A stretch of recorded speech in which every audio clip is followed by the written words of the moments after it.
네, 저희가 지금 상담의 고급 기술에서 공감을 지금 배우고 있습니다. 이제 공감을 하기 위해서 공감의 수준이라는 게 있습니다.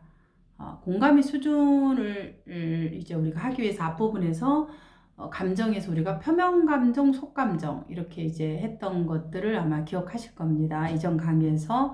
그러면 이제 공감 수준이란 게 뭐냐 그러면 우리가 내담자들에게 공감을 해 나갈 때 내담자가 지금 어디에 위치해 있느냐, 내담자의 그 위치를 찾아서 거기에 맞게 정서적인 부분을 접근하는 것을 우리가 공감의 수준이라고 이야기를 할 수 있습니다. 그럼 이제 공감의 수준을 우리가 얘기할 때 보통 카우프, 아마 그 여러분들 많이 들어보셨겠지만 카우프라는 그런 학자가 공감 수준을 1에서 5 수준까지로 얘기를 했죠. 그래서 이제 제가 그 초심 상담사라는 상담 내비게이션 책에서는 이 카우프의 공감 수준하고 비교를 해서 이렇게 그 공감 수준을 기술했습니다. 근데 이제 카우프의 공감 수준이 뭐냐 그럴 때 카우프는 1수준은 이제 공감을 아주 수준별로 굉장히 이렇게 아주 그냥 1밖에 안 된다. 이게 점수가 높아갈수록 공감이 좀 더 올라간다. 이제 이렇게 생각하시면 돼요. 가장 쉽게. 그래서 1수준이 이제 뭐 전혀 감정이나 공감을 이해 못하고 비난하고 이런 상태. 뭐 이 수준은 반응은 하지만은 중요한 감정을 제외하고 의사소통하는 수준. 그 다음에 3수준은 근본적인 마음까지는 이해를 못하고 비난이나 질책을 안 하는 상태. 그 다음에 4수준은 그 자기 이야기하지 않는 부분까지 감정을 읽어주는 상태. 5수준은 그 원인까지 헤아리는 상태. 이제 쉽게 말하면 그렇게 카우프는 공감 수준을 1에서 5까지로 나누고 있습니다. 근데 이제 이 수준으로 제가 상담사들을 훈련을 해보고 강의를 해봤을 때 이것 또한 너무 헷갈려 하는 거예요. 이게 1수준인가? 3수준인가? 뭐 2수준인가? 이러면서 이게 뭐 자체를 이게 어디에 있냐, 이게 약간 이제 뭐 찾아내는 것은 가능하지만 이 수준 자체를 변별하는 것이 어렵더라. 이렇게 이제 제가 훈련을 했을 때 느끼는 어떤 그런 어려움이었습니다. 그래서 제가 되게 고민을 했어요. 그래서 이제 고민하고 그 책을 출간하면서 적을 때 저는 이 공감 수준을 내담자가 지금 어느 위치에 있느냐 심리적으로 거기에 따라서 상담사들이 알아갈 수 있도록 공감 수준을 위치적으로 좀 다르게 했습니다. 그래서 이제 제가 설명하는 공감 수준은 지금 표에서 보는 것처럼 6가지로 저는 좀 이렇게 위치를 했습니다. 그래서 첫 번째는 내담자가 어디에 있냐면 지금 행동을 얘기하고 있어요. 막 행동 수준, 행동의 경향성을 나타내주고 있는 수준. 그건 우리가 알 수 있어요. 막 화가 나고 내가 막 아주 그냥 막 소리를 지르고 나한테 막 목을 쪼고 막 달려오고 있었을 때 너무 무서웠어요. 목을 쪼르는 너무 화가 나서 물건을 던졌어요. 이럴 때 이제 이게 내담자의 행동을 나타나는 거죠. 그럼 내담자가 지금 행동 수준에 있구나. 뭔가 행동하고 있구나. 아니면 참아서 내가 집을 나가버렸어요. 이런 것들의 행동 수준. 그 다음에 두 번째 표면 감정 수준이 있어요. 우리 앞부분에서 표면 감정, 속 감정 얘기했죠. 표면 감정이라는 게 겉의 감정의 부분을 얘기해요. 막 아주 막 빡치고 막 아주 막 미쳐버리겠어요. 이런 얘기할 때 보통 표면 감정의 수준을 얘기하고 있는 거죠. 그 다음에 어떤 이제 내담자들은 그 감정을 이렇게 표면 감정처럼 내가 아주 빡치겠어요. 이런 얘기도 하지만 때로는 이 표면 감정의 부분까지 느끼지 못하고 신체로 오는 분들이 많아요. 신체 감각으로. 맨날 머리가 아프다 그러고 아니면 막 가슴이 답답하다 그러고 막 이렇게 맨날 머리가 아픈 사람이 있어요. 그리고 매일 몸이 힘들어갖고 누워있는 사람이 있어요. 이제 이런 분들은 대부분 신체 감각 쪽으로 오는 갔다 오면은 그냥 맨날 몸이 그냥 막 뭐라 그럴까 횡얼횡얼해서 아무것도 못하는. 제가 20대 때 그랬습니다. 제가 이제 20대면은 돌을 삶아 먹어도 돌을 가루를 부술 수 있는 나이가 20대라고 하더라고요. 저 형부가. 근데 이제 저는 돌을 삶아서 가루를 내는 대신에 밥을 먹는 것도 몸에서 소화를 못해서 끌거 그래서 밥만 먹으면 10손가락 10발가락 20개를 다 땄어요. 바늘로 소화를 못하니까. 그건 뭐냐면 몸에 이제 신체화로 뭐 신체화에 아주 막 쩔었어요 저는. 그만큼 긴장도가 높았다는 거죠. 20대 피어날 20대에 저는 이 긴장이 제 몸을 막 누르고 있어서 이런 신체 감각으로. 그래서 바깥에 사람 만나고 오면은 거의 막 이렇게 막 누워서 진짜 아무것도 못하고 정말 할머니들 이렇게 막 군불 떼며 막 덩어리 어디 기댈 데 없나 막 찾잖아요. 제 20대 그랬어요. 이게 몸이 이제 힘든 사람들은 그런 감각적인 부분을 하는 거죠. 근데 지금은 이제 하루에 15시간 집단을 집중적으로 할 만큼 제가 이제 사람이 되었어요. 건강해졌어요. 되게 궁금하시죠? 네. 계속 이제 강의를 듣다 보면 어떻게 해서 이렇게 됐는지 아마 이제 아마 나올 겁니다. 어쨌든 이제 신체 감각으로 저 같은 경우 굉장히 많이 나타났다. 감각, 속감정. 이 속감정 깊이 이제 표면 감정 이면에 있는 속감정을 반영해 주는데 이제 속감정 얘기를 맨날 얘기할 때마다 너무 내가 부끄러워요. 내가 정말 너무 수치스러워요. 너무 부끄러워서 내가 말을 못 하겠어요. 뭐 이런 얘기하는. 그리고 이제 욕구. 나만 좀 봐줬으면 좋겠어. 내 옆에 좀 있었으면 좋겠어. 그게 그렇게 어려워? 나 이야기 좀 집중해줬으면 좋겠어. 이게 이제 욕구거든요. 욕구를 얘기하고 있다. 그 다음에 자기 자신. 아까 얘기했던. 참, 내가 진짜 나 보면은 나는 먼지보다도 작은 거예요. 나는 내가 서 있지를 못해요. 먼지보다도 작아서 훅 풀어버리면 날아갈 것 같아요. 이렇게 이제 내담자들 얘기하면 이 내담자가 지금 자기 셀프를 얘기하고 있구나. 이런 것처럼 그 내담자가 이야기하는 그 우리가 상담의 과정 중에서 내담자가 얘기할 때 이 사람 행동을 하고 있나?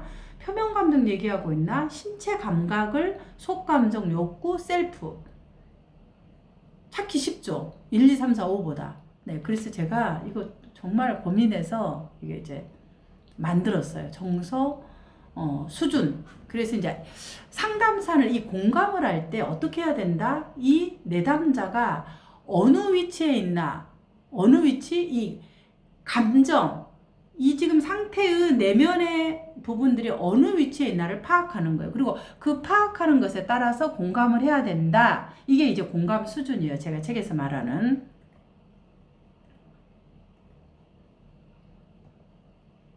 자, 그러면 지금 이제 그 공감 수준을 이제 하나씩 같이 한번 이제 보겠습니다. 자, 첫 번째 이제 대부분의 상담실에 왔던 내담자들은 행동 경향성에 공감을 해. 행동 경향성의 이야기를 해요. 그럼 상담사는 뭘 해야 될까요? 행동 경향성에 맞는 공감 수준을 하면 돼요. 자, 그러면 내담자들의 행동 경향성 수준이 뭐냐 그러면 이런 거죠. 내담자들이 행동 패턴이 보통 나와요. 근데 크게 두 가지입니다. 하나는 행동화 경향성이 높은 내담자 혹은 내면화 가능성이 높은 내담자. 그래서 즉 내담자들이 상담실에 와서 막 얘기할 때는 상담사들이 들을 때 대부분 가정폭력 피해자, 뭐 가해자 혹은 뭐 부모 간의 관계 문제 이런 대부분 관계 문제에서 오는 내담자들. 뭐 관계 문제가 아닌 사람이 없잖아요. 부모 관계든 뭐 외부 관계든 행동화 경향성이나 내면화 경향성의 이 두 가지로 이야기를 나타내고 있다. 자, 그러면 이제 행동화 경향성 이 사람이 행동화 경향성인지 내면화 가능성인지 내담자를 어떻게 구별하냐? 이제 그 내담자 이야기 중에서 비난, 공격, 잔소리, 비아냥거리는 이야기들을 주로 하는 내담자들은 어디에 해당될까요? 그렇죠. 행동화 경향성이 높은 내담자예요.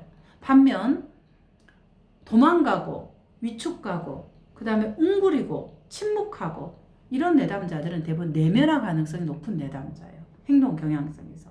그러면 이제 그런 내담자가 올 때는 어떻게 해야 된다?